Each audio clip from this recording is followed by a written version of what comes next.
Hey YouTube, this is AJ Illicits, and I'd like to talk about the media's interpretation of the refugees crossing into Canada within the last couple of months.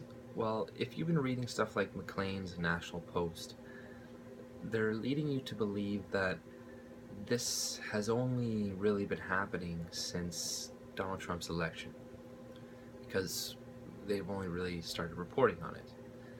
But in reality, this has been going on since 2004.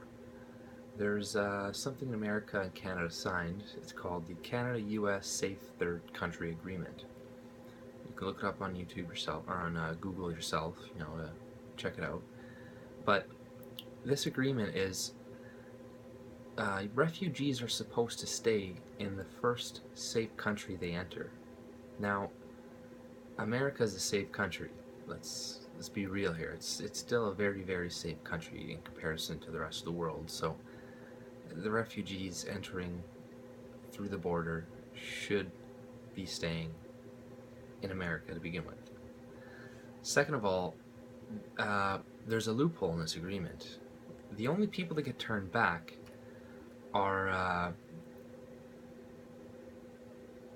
people who enter at the Canada-U.S. land border crossing by train or by airports. So if you enter any other way, like, through the not designated border crossings, you can pretty much get in.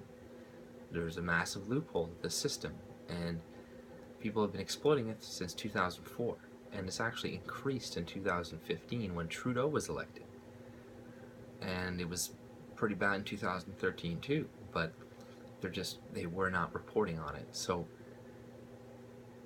there's a lot of spin going on right now.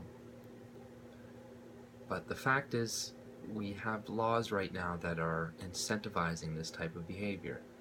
It's the only reason it's happening is because of our laws.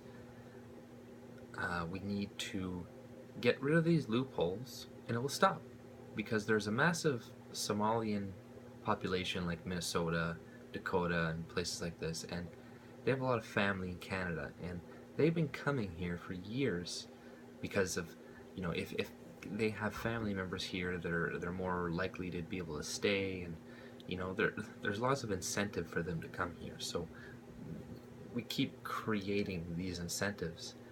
They're going to keep crossing. It's not going to stop until we change the laws, and it has nothing to do with Donald Trump. Nothing to do with him. So don't believe what the media is telling you about this. The media that we have in Canada is pretty much just as bad as the CNNs, MSNBCs, and that in America, they're just pretty much following in line with what they say and what their narrative is. So you can't really believe what they're telling you. And they're also massively supported by the Liberals. They're the ones who have increased their budgets.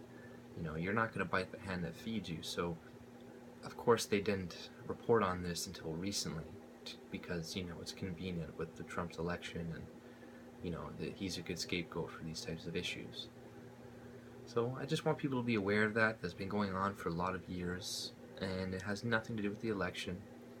And it's our policies, it's our laws that we have, the agreements we have between America and Canada. We have massive loopholes in these agreements, and they're being exploited. That's it. So, be wary. Have a good day.